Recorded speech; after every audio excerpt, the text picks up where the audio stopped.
ਆਮ ਔਸਤ ਦੀ 40 45 50 ਤੱਕ ਵੀ ਔਸਤ ਆਉਂਦੀ ਹੈ ਜੀ। ਅੱਛਾ ਮਾਸ਼ਾਅੱਲਾ ਤੁਹਾਡੀ ਫਸਲ ਜਿਹੜੀ ਔਸਤ ਨਾਲੋਂ ਜ਼ਿਆਦਾ ਅੱਛੀ ਜਾ ਰਹੀ ਹੈ ਜੀ। ਸਾਡਾ ਖਰਚਾ ਵੀ ਅਮੂਮਨ ਆਮ ਜ਼ਿਮੀਂਦਾਰਾਂ ਨਾਲੋਂ ਜ਼ਿਆਦਾ ਹੁੰਦਾ, ਸਾਡੀ ਫਸਲ ਵੀ अल्हम्दुलिल्लाह ठीक होंगी जी।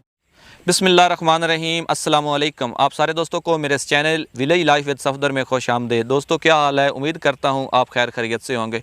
अच्छा दोस्तों, आज की इस वीडियो में मैं आपको एक ऐसे फार्मर से मिलवाने जा रहा हूँ जिसने राइस फार्मिंग की हुई है। वो ये काम पिछले 5 से 6 साल से कर रहा है। अच्छा मोस्टली जितनी भी इधर राइस फार्मिंग लोगों ने की हुई है, जो एक एवरेज मतलब पैदावार होती है वो तकरीबन 45 से 50 मन के आसपास होती है, लेकिन ये फार्मर बहुत अच्छे तरीके से फार्मिंग कर रहा है और इसकी एवरेज जो पैदावार हुई है जो पिछले साल वो तकरीबन 60 मन हुई है। आइए इस फार्मर से बात करके जानते हैं कि उसने ये फार्मिंग किस तरीके से की, कौन सी खाद दी, कौन से स्प्रे किए और किस तरीके से इसकी हिफाजत की। सारी तफसील जानते हैं इस फार्मर से बात करके। वालेकुम जनाब। वालेकुम सलाम जनाब की हाल नो? अल्हम्दुलिल्लाह सर, तुम सुनाओ? शुक्र है सर अल्हम्दुलिल्लाह। अच्छा जनाब, सारे पहले तो अपना नाम दसो जी। मेरा नाम रिजवान अरशद जी। अच्छा रिजवान अरशद साहब, अपने इलाके का नाम दसो जी। ਚੱਕ ਨੰਬਰ 27 ਜਨੂਬੀ ਜ਼ਿਲ੍ਹਾ ਤਹਿਸੀਲ ਸਰਗੋਦਾ। ठीक हो गया। अच्छा माशाअल्लाह तुसी राइस फार्मिंग की हुई है, चावल लाए हुए ने, ते ये तुसी कितनी जगह ते बीजे हुए ने? जी ਅਸੀਂ ਇਹ 10 ਕਿੱਲੇ ਦੇ ਬੀਜੇ ਹੋਏ ਜੀ। 10 किले ते। अच्छा ये जगह तुसी ठेका ਲਈ ਹੋਈ या ਤੁਹਾਡੀ ਆਪਣੀ जगह? नहीं, ये ठेका ਲਈ ਹੋਈ ਜਗ੍ਹਾ ਜੀ। ठीक हो गया। 1 एकड़ ਦਾ ਕਿੰਨਾ ਠੇਕਾ ਹੈ? जी ये 1 ਏਕੜ ਦਾ 45000 ਰੁਪਏ ਠੇਕਾ ਜੀ। ठीक हो गया। ਤੇ ਕਿੰਨੇ ਸਾਲਾਂ ਵਾਸਤੇ ਤੁਸੀਂ ਲਈ ਹੋਈ ਹੈ? ਇਹ ਜੀ ਹਰ ਸਾਲ ਦੇ ਸਾਲ ਅਸੀਂ ਉਹਨਾਂ ਨੂੰ ਠੇਕਾ ਦੇਣਾ ਹੁੰਦਾ। ਵੈਸੇ ਉਹਨਾਂ ਦਾ ਸਾਡਾ ਕੰਟੈਕਟ ਕੋਈ ਨਹੀਂ, ਪੱਕਾ ਕੰਟੈਕਟ ਨਹੀਂ ਹੈ ਉਹਨਾਂ ਨਾਲ। ठीक हो गया। अच्छा अगर 1 ਸਾਲ ਬਾਅਦ ਅਗਰ ਉਹ ਚਾਹਵਨ ਤਾਂ ਤੁਹਾਡੇ ਕੋਲ ਠੇਕਾ ਵਾਪਸ ਲੈ ਵੀ ਸਕਦੇ ਨੇ, ਤੁਸੀਂ ਚਾਹੋ ਤਾਂ ਠੇਕਾ ਸਾਲ ਬਾਅਦ ਛੋੜ ਵੀ ਸਕਦੇ ਛੋੜ ਵੀ ਸਕਦੇ, ਕੋਈ ਆਪਣਾ ਪਕੜ ਵਾਲੀ ਗੱਲ ਨਹੀਂ। ਅੱਛਾ ठीक हो गया। अच्छा ਤੁਸੀਂ ਚਾਵਲ ਦੀ ਫਾਰਮਿੰਗ ਵਾਲਾ ਕੰਮ ਕਿੰਨੇ ਅਰਸੇ ਤੋਂ ਕਰ ਰਹੇ ਹੋ? ਜੀ ਇਹ 5 ਤੋਂ 7 ਸਾਲ ਤੋਂ ਕਰ ਰਹੇ ਹਾਂ ਜੀ। ठीक हो गया। ਤੇ ਅੱਛਾ ਇਹ ਦੱਸੋ ਬਈ ਜੇ ਫਾਰਮਿੰਗ ਕਿਹੜੇ ਮੌਸਮ ਚ ਹੁੰਦੀ ਹੈ?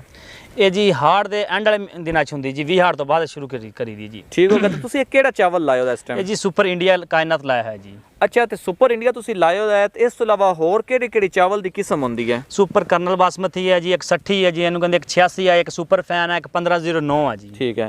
ਤੇ ਇਹਨਾਂ ਸਾਰਿਆਂ ਵਿੱਚੋਂ ਬਿਹਤਰ ਰੇਟ ਕਿਹੜੇ ਚਾਵਲ ਦਾ ਹੈ? ਸੁਪਰ ਇੰਡੀਆ ਦਾ ਇੱਕ ਬਿਹਤਰ ਰੇਟ ਹੈ ਜੀ। ਜਿਹੜਾ ਤੁਸੀਂ ਲਾਇਆ ਅਸੀਂ ਲਾਇਆ ਹੈ, ਸਭ ਤੋਂ ਅੱਛਾ ਰੇਟ ਇਹਦਾ ਹੀ ਮਿਲਦਾ ਸਾਨੂੰ। ਠੀਕ ਹੋ ਗਿਆ। ਅੱਛਾ ਪਿਛਲੇ ਸਾਲ ਇਹਦਾ ਤਕਰੀਬਨ ਰੇਟ ਕਿੰਨਾ ਰਿਹਾ ਇੱਕ ਮਣ ਦਾ, ਤੇ ਇਸ ਸਾਲ ਤਕਰੀਬਨ ਕਿੰਨਾ ਰੇਟ ਹੋਏਗਾ? ਪਿਛਲੇ ਸਾਲ ਇਹਦਾ ਜੀ 1800 ਤੋਂ 2200 ਤੱਕ ਰੇਟ ਰਿਹਾ ਜੀ। ਠੀਕ ਹੈ। ਤੇ ਇਸ ਦਫਾ ਵੀ ਮਜ਼ੀਦ ਇਹਦੇ ਉੱਪਰ ਥੱਲੇ 2200 2300 2000 ਤੱਕ ਦਾ ਰੇਟ ਰਹੇਗਾ ਜੀ। ਠੀਕ ਹੋ ਗਿਆ। ਅੱਛਾ ਜਨਾਬ ਇਹ ਦੱਸੋ ਜਿਹੜੇ ਚਾਵਲ ਹੈ ਇਹ ਕਿੰਨੇ ਮਹੀਨਿਆਂ ਦੀ ਫਾਰਮਿੰਗ ਹੈ?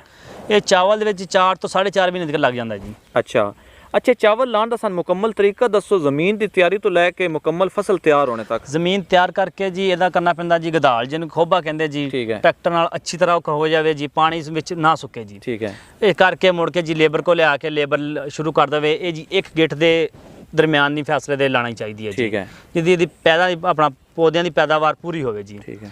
ਉਸ ਤੋਂ ਇਲਾਵਾ ਮੁੜ ਕੇ ਜੀ ਇਹਨੂੰ ਖਾਦ ਡੀਏਪੀ ਖਾਦ ਇੱਕ ਬੋਰੀ ਦੇਣੀ ਚਾਹੀਦੀ ਆ। ਉਸ ਤੋਂ 8 ਦਿਨ ਬਾਅਦ ਇਹਨੂੰ ਜ਼ਿੰਕ ਨਾਲ ਸਲਫਰ ਨਾਲ ਨਾਈਟ੍ਰੋਜਨ ਦੇਣੀ ਚਾਹੀਦੀ ਆ। ਉਸ ਤੋਂ 8 ਦਿਨ ਬਾਅਦ ਇਹਨੂੰ ਆਪਣਾ 8 ਦਿਨ ਬਾਅਦ ਉਹਨੂੰ ਇਸ ਤੋਂ ਬਾਅਦ ਯੂਰੀਆ ਦੇਣੀ ਚਾਹੀਦੀ ਆ। ਉਸ ਤੋਂ ਜਿਸ ਟਾਈਮ ਮੁੜ ਕੇ ਇੱਕ ਆਪਣਾ ਯੂਰੀਆ ਦੇਣੀ, ਉਹਦੇ ਨਾਲ ਜ਼ਹਿਰ ਦੇਣੀ ਹੈ ਜੀ। ਜ਼ਿੰਕ ਤੋਂ 8 ਦਿਨ ਬਾਅਦ ਜ਼ਹਿਰ ਤੋਂ ਬਾਅਦ ਜੀ ਮੁੜ ਕੇ ਦੂਸਰੀ ਜ਼ਹਿਰ ਦੇਣੀ ਪੈਂਦੀ, ਗੋਬ ਤੇ ਆ ਗਏ ਜੀ। ਮੁੜ ਕੇ ਇਹਨੂੰ ਜੀ ਲਾਸਟ ਤੇ ਆ ਕੇ 2 ਸਪਰੇਆਂ ਹੁੰਦੀਆਂ ਜੀ। ਬਲਾਸਟ ਫੰਜੀਸਾਈਡ ਦੀ ਫੰਜੀਸਾਈਡ ਸਪਰੇ ਹੁੰਦੀ ਜੀ ਇਹਨੂੰ। ਠੀਕ ਹੈ। ਜਿਹੜੀ ਉਹਨੂੰ ਬਿਮਾਰੀ ਸ਼ਮਾਰੀ ਨਾ ਪਵੇ। ਅੱਛਾ ਜਨਾਬ ਇਹ ਦੱਸੋ ਬਈ ਇਸ ਨੂੰ ਤਕਰੀਬਨ ਕਿੰਨੀ ਦਫਾ ਪਾਣੀ ਲਾਣਾ ਹੁੰਦਾ ਹੈ? ਇਹਨੂੰ ਜੀ ਪਹਿਲੇ ਜਿਹੜੇ 1.5 ਤੋਂ 2 ਮਹੀਨੇ ਚ ਪਾਣੀ ਸੁੱਕਣ ਨਹੀਂ ਦੇਣਾ ਜੀ। ਪਾਣੀ ਇਹ ਚ ਅਵੇਲੇਬਲ ਰਵੇ ਜੀ। ਠੀਕ ਹੈ। ਉਸ ਤੋਂ ਬਾਅਦ ਇਹਨੂੰ ਪਾਣੀ ਸੁਕਾ ਕੇ ਮੁੜ ਕੇ 8 ਦਿਨ ਤੋਂ ਬਾਅਦ ਇਹਨੂੰ ਪਾਣੀ ਦੀ ਜ਼ਰੂਰੀ ਹੈ ਜੀ। ਠੀਕ ਹੋ ਗਿਆ। ਅੱਛਾ ਤੁਹਾਡੇ ਕੋਲ ਇਸ ਨੂੰ ਪਾਣੀ ਦੇਣ ਦਾ ਕੀ ਨਿਜ਼ਾਮ ਹੈ? ਸਾਡੇ ਕੋਲ ਜੀ ਇਹਦਾ ਨਿਜ਼ਾਮ ਟਿਊਬਵੈਲ ਦਾ ਜੀ। ਨਹਿਰੀ ਹੈ ਲੇਕਿਨ ਬਹੁਤ ਕਮ ਆ ਨਹਿਰੀ। ਸ਼ਾਇਦ ਜ਼ਿਆਦਾ ਟਿਊਬਵੈਲ ਦਾ ਇਸਤੇਮਾਲ ਹੁੰਦਾ ਜੀ। ਅੱਛਾ ਇੱਕ ਦਫਾ ਟਿਊਬਵੈਲ ਦਾ ਪਾਣੀ 1 ਏਕੜ ਨੂੰ ਲਾਉਣ ਤੇ ਤੁਹਾਡਾ ਕਿੰਨਾ ਖਰਚਾ ਆਉਂਦਾ ਹੈ? ਇੱਕ ਦਫਾ ਏਕੜ ਤੇ ਲਾਉਣ ਤੇ ਆਪਣਾ ਸਾਡਾ 300 ਤੋਂ 400 ਰੁਪਏ ਖਰਚਾ ਆ ਜਾਂਦਾ ਜੀ। ਠੀਕ ਹੋ ਗਿਆ। ਅੱਛਾ ਇਹ ਜਨਾਬ ਦੱਸੋ ਬਈ ਇਹ ਫਾਰਮਿੰਗ ਕਰਦੇ ਹੋਏ ਚਾਵਲ ਲਾਉਂਦੇ ਹੋਏ ਤੁਹਾਨੂੰ ਕਿਸ ਕਿਸਮ ਦੀ ਮੁਸ਼ਕਲਾਤ ਪੇਸ਼ ਆਉਂਦੀ? ਇਹਦੇ ਵਿੱਚ ਮੁਸ਼ਕਲਾਤ ਸਾਨੂੰ ਇਹਦੀ ਬਿਮਾਰੀ ਦੀ ਹੱਦ ਤੱਕ ਪੇਸ਼ ਆਉਂਦੀ ਜੀ। ਠੀਕ ਹੈ। ਬਿਮਾਰੀ ਨੂੰ ਆ ਜਾਂਦੀ, ਉਸ ਤੋਂ ਬਾਅਦ ਕਵਰ ਕਰਨਾ ਬਹੁਤ ਮੁਸ਼ਕਲ ਹੋ ਜਾਂਦਾ ਜੀ। ਠੀਕ ਹੈ। ਇਹਨੂੰ ਪੱਤਾ ਲਪੇਟ ਬਿਮਾਰੀ ਆ ਜੀ, ਉਹ ਬੜੀ ਜ਼ਬਰਦਸਤ ਬਿਮਾਰੀ ਹੈ ਜੀ। ਜਬਰੌਨ ਬਿਮਾਰੀ ਆ, ਉਹਨੂੰ ਬੜਾ ਮੁਸ਼ਕਲ ਕਵਰ ਹੁੰਦਾ ਜੀ ਉਹ। ਠੀਕ ਹੈ। ਅੱਛਾ ਫਿਰ ਤੁਸੀਂ ਬਿਮਾਰੀਆਂ ਕਿਸ ਤਰੀਕੇ ਨਾਲ ਕਵਰ ਕਰਦੇ ਹੋ? ਬਿਮਾਰੀ ਅਸੀਂ ਜ਼ਹਿਰ ਦੀ ਨਿਸਬਤ ਜ਼ਹਿਰ ਦੇ ਆਪਣਾ ਸਪਰੇ ਕਰ 2 ਤੋਂ 3 ਸਪਰੇਆਂ ਕਰੇ ਆਪਣਾ 4 ਦਿਨ ਬਾਅਦ 5 ਦਿਨ ਬਾਅਦ ਸਪਰੇ ਕਰਕੇ ਕਵਰ ਕਰਦੇ ਹਾਂ ਜੀ। ਠੀਕ ਹੋ ਗਿਆ।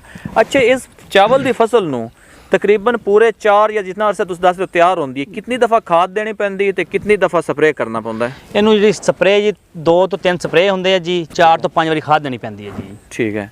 ਅੱਛਾ ਖਾਦ ਕਿਹੜੀ ਕਿਹੜੀ ਤੁਸੀਂ ਮੂਮਨ ਪਾਉਂਦੇ ਹੋ? ਅਸੀਂ ਜੀ ਇਹਨੂੰ ਡੀਏਪੀ, ਠੀਕ ਹੈ, ਨਾਈਟ੍ਰੋਜਨ, ਯੂਰੀਆ ਠੀਕ ਹੋ ਗਿਆ। 3 ਖਾਦਾਂ ਜੀ। ਅੱਛਾ ਜਨਾਬ, ਇਹ ਦੱਸੋ ਬਈ ਇਹ ਸਾਰਿਆਂ ਨਾਲੋਂ ਇਹਦਾ ਅੱਛਾ ਬੀਜ ਕਿਹੜਾ, ਜਿਹੜੀ ਤੁਸੀਂ ਫਸਲ ਬੀਜੀ ਹੋਈ ਹੈ ਚਾਵਲ ਦੀ, ਇਹਦਾ ਅੱਛਾ ਬੀਜ ਕਿਹੜਾ ਹੈ? ਇਹਦਾ ਅੱਛਾ ਬੀਜ ਸਾਡੇ ਹਿਸਾਬ ਨਾਲ ਇਹ ਹੀ ਹੈ ਜੀ ਸੁਪਰ ਇੰਡੀਆ, ਕਿਉਂ ਇਹਦਾ ਰੇਟ ਸਾਨੂੰ ਸਭ ਤੋਂ ਜ਼ਿਆਦਾ ਮੁਨਾਸਿਬ ਇਹਦਾ ਰੇਟ ਮਿਲਦਾ ਜੀ। ਠੀਕ ਹੈ। ਅੱਛਾ ਜਨਾਬ, ਇਹ ਦੱਸੋ ਬਈ ਜਦੋਂ ਫਸਲ ਤੁਹਾਡੀ ਤਿਆਰ ਹੁੰਦੀ ਤੁਸੀਂ ਫਰੋਖਤ ਕਿੱਥੇ ਕਰਦੇ ਹੋ? ਜੀ ਫਰੋਖ ਸਾਡੇ ਕੋਲ ਇੱਥੇ ਵਪਾਰੀ ਆ ਜਾਂਦੇ ਜੀ, ਉਹ ਫਸਲ ਚੈੱਕ ਕਰਦੇ ਆ, ਚੈੱਕ ਕਰਕੇ ਸਾਡੀ ਉਹ ਪਾਸ ਕਰਕੇ ਫਿਰ ਅਸੀਂ ਕਟਾਈ ਕਰਾਈ ਦੀ ਆ, ਫਿਰ ਅਸੀਂ ਵੇਚ ਦਿੰਦੀ ਜੀ। ਅੱਛਾ, ਇਸ ਫਸਲ ਦੀ ਜਿਹੜੀ ਤੁਸੀਂ ਇਹ ਬੀਜੀ ਹੋਈ ਹੈ ਇਹਦੀ ਔਸਤ ਪੈਦਾਵਾਰ ਕਿੰਨੀ ਹੁੰਦੀ ਹੈ, ਤੇ ਤੁਹਾਡੀ ਪਿਛਲੇ ਸਾਲ ਜਾਂ ਪਿਛਲੇ ਸਾਲਾਂ 'ਚ ਤੁਹਾਡਾ ਤਜਰਬਾ ਕਿੰਨੀ ਪੈਦਾਵਾਰ ਦਾ ਰਿਹਾ ਹੈ?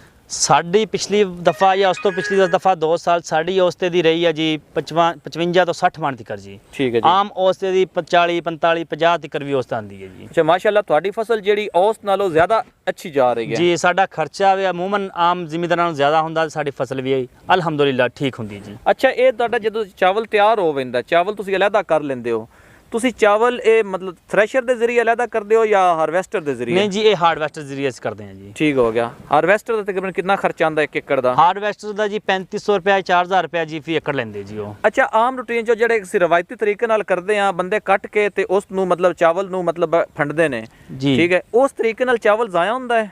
ਨਹੀਂ ਜੀ, ਕੋਈ ਜ਼ਾਇਆ ਨਹੀਂ। ਉਹਦੇ ਵਾਸਤੇ ਇਹ ਹੈ ਜੀ ਕੋਈ ਕਿੱਲਾ ਵਿਗਾ ਥੋੜਾ ਬਹੁਤਾ ਰਕਬਾ ਹੋਵੇ ਤਾਂ ਉਹ ਹੋ ਸਕਦਾ ਹੈ। ਠੀਕ ਹੈ। ਅਗਰ ਜ਼ਿਆਦਾ 10 15 20 ਕਿੱਲੇ ਹੋਣ ਉਹ ਬਸ ਬੜਾ ਮੁਸ਼ਕਲ ਬਣ ਜਾਂਦਾ ਜੀ। ਠੀਕ ਹੋ ਗਿਆ। ਅੱਛਾ ਜਨਾਬ, ਇਹ ਦੱਸੋ ਤੁਸੀਂ ਜਿਹੜੇ 10 ਏਕੜ ਤੇ ਫਾਰਮਿੰਗ ਕੀਤੀ ਹੋਈ ਹੈ, ਇਹ ਫਾਰਮਿੰਗ ਕਰਨ ਤੇ ਤੁਹਾਡਾ ਇਸ ਟਾਈਮ, ਕਿਉਂਕਿ ਤੁਹਾਡੇ ਮੈਂ ਵੇਖ ਰਿਹਾ ਫਸਲ ਤਿਆਰ ਹੋ ਚੁੱਕੀ, ਤੇ ਕੁੱਲ ਹੁਣ ਤੱਕ ਕਿੰਨਾ ਖਰਚਾ ਹੋ ਚੁੱਕਿਆ ਠੇਕਾ ਸਮੇਤ? ਸਾਡਾ ਜੀ ਇੱਥੇ ਖਰਚਾ ਜਿਹੜਾ ਹੋ ਸਕਿਆ ਜੀ 5 ਤੋਂ 6 ਲੱਖ ਰੁਪਏ ਖਰਚਾ ਜੀ। 5-6 ਲੱਖ ਰੁਪਇਆ। ਇਸ ਦੇ ਵਿੱਚ ਠੇਕੇ ਦੀ ਕੀਮਤ ਸ਼ਾਮਲ ਹੈ? ਸ਼ਾਮਲ ਹੈ ਜੀ। ਠੇਕੇ ਦੀ ਅੱਧੀ ਕੀਮਤ ਲਾਈ ਜਾਂ ਸਾਰੀ? ਅੱਧੀ ਕੀਮਤ ਜੀ। ਅੱਧੀ ਕੀਮਤ। ਅੱਛਾ, ਜਦੋਂ ਇਹ ਮੁਕੰਮਲ ਤੁਹਾਡੇ ਤਿਆਰ ਹੋ ਜਾਏਗਾ, ਜਿਹੜਾ ਰੇਟ ਤੁਸੀਂ ਐਵਰੇਜ ਦੱਸ ਰਹੇ ਹੋ, ਜਾਂ ਅਗਰ ਔਸਤ ਦੀ ਪੈਦਾਵਾਰ ਪਿਛਲੇ ਸਾਲ ਦੇ ਮੁਤਾਬਿਕ ਲਾਉਂਦੇ ਹੋ ਜੀ, ਤੇ ਤਕਰੀਬਨ ਤੁਹਾਡੀ ਇਹ 1 ਏਕੜ ਕਿੰਨਾ ਦੀ ਸੇਲ ਹੋਏਗੀ? ਇਹ ਜੀ 1 ਲੱਖ 5 ਤੋਂ 10000 15000 ਤੱਕ ਕਰਨਾ ਇਹਦੇ ਵਿੱਚ ਸੇਲ ਹੋ ਸਕਦੀ ਜੀ। ਠੀਕ ਹੋ ਗਿਆ। ਮਤਲਬ ਤੁਹਾਨੂੰ ਇਹ ਤਕਰੀਬਨ 50 ਤੋਂ 60000 ਰੁਪਇਆ ਫੀ ਏਕੜ ਮੁਨਾਫਾ ਹੋਏਗਾ? ਮੁਨਾਫਾ ਹੋਏਗਾ ਜੀ। ਠੀਕ ਹੋ ਗਿਆ। ਅੱਛਾ, ਤੁਹਾਡੇ ਜਿਹੜੇ ਇਹ ਪਿਛਲੇ ਸਾਲ ਗੁਜ਼ਰੇ ਨੇ, ਇਹਨੇ ਪਿਛਲੇ ਸਾਲਾਂ ਦੀ ਤਕਰੀਬਨ ਔਸਤ ਮੁਨਾਫੇ ਦੀ ਕਿੰਨੀ ਸ਼ਰ੍ਹਾ ਰਹੀ ਹੈ? ਸਾਡੇ ਪਿਛਲੇ ਸਾਲਾਂ ਦੀ ਰਹੀ ਹੈ ਜੀ ਸ਼ਰ੍ਹਾ ਜੀ ਆਪਣਾ 40 ਤੋਂ 45000 ਰੁਪਏ ਸ਼ਰ੍ਹਾ ਰਹੀ ਜੀ ਏਕੜ। ਠੀਕ ਹੋ ਗਿਆ। ਇਸ ਦਫਾ ਤੁਸੀਂ ਜ਼ਿਆਦਾ ਉਮੀਦ ਕਰ ਰਹੇ ਹੋ? ਜੀ ਇਨਸ਼ਾਅੱਲਾ ਤਾਲਾ ਜੀ। ਅੱਛਾ, ਇਸ ਦਫਾ ਜ਼ਿਆਦਾ ਹੋਣ ਦੀ ਕੀ ਵਜ੍ਹਾ ਹੈ? ਇਸ ਦਫਾ ਰੇਟ ਅੱਛਾ ਮਿਲੇਗਾ ਸਾਨੂੰ ਜੀ। ਅੱਛਾ ਰੇਟ ਅੱਛਾ ਹੋ ਕਿਉਂ ਹੋ ਰਿਹਾ? ਕਿਉਂਕਿ ਇਸ ਦਫਾ ਕਹਿ ਰਹੇ ਨੇ ਬਾਕੀ ਜਿਹੜਾ ਗੰਨਾ ਹੈ ਉਹਦਾ ਰੇਟ ਡਾਊਨ ਜਾ ਰਿਹਾ ਹੈ ਤੇ ਇਸ ਦਾ ਰੇਟ ਅੱਛਾ ਜਾ ਰਿਹਾ, ਇਸ ਦੀ ਕੀ ਵਜ੍ਹਾ ਤੁਸੀਂ ਸਮਝਦੇ ਹੋ? ਇਸ ਦੀ ਕਮੀ ਦੀ ਵਜ੍ਹਾ ਸਮਝਦੇ ਹਾਂ ਜੀ। ਜਿਹੜੀ ਚੀਜ਼ ਸਾਡੇ ਪਾਕਿਸਤਾਨ 'ਚ ਕਮ ਹੋ ਜਾਂਦੀ ਉਹਦਾ ਰੇਟ ਅੱਛਾ ਹੋ ਜਾਂਦਾ, ਜਿਹੜੀ ਐਕਸਟਰਾ ਹੋ ਜਾਂਦੀ ਉਹਦਾ ਰੇਟ ਕਮ ਹੋ ਜਾਂਦਾ ਜੀ। ਅੱਛਾ ਜਨਾਬ, ਇਹ ਦੱਸੋ ਜਿਤਨਾ ਅਰਸਾ ਤੁਹਾਨੂੰ ਕੰਮ ਕਰਦੇ ਹੋ ਗਿਆ, ਇਹ ਚਾਵਲ ਤੁਸੀਂ ਲਾ ਰਹੇ ਹੋ, ਰਾਈਸ ਫਾਰਮਿੰਗ ਕਰ ਰਹੇ ਹੋ, ਇਹਦਾ ਤੁਸੀਂ ਕੀ ਨਤੀਜਾ ਖਸ ਕੀਤਾ ਵੀ ਕਿਹਦਾ ਕੰਮ ਹੈ? ਜੀ ਇਹ ਬਹੁਤ ਅੱਛਾ ਕੰਮ ਹੈ ਜੀ, ਇਹ ਕਰਨਾ ਚਾਹੀਦਾ ਜੀ।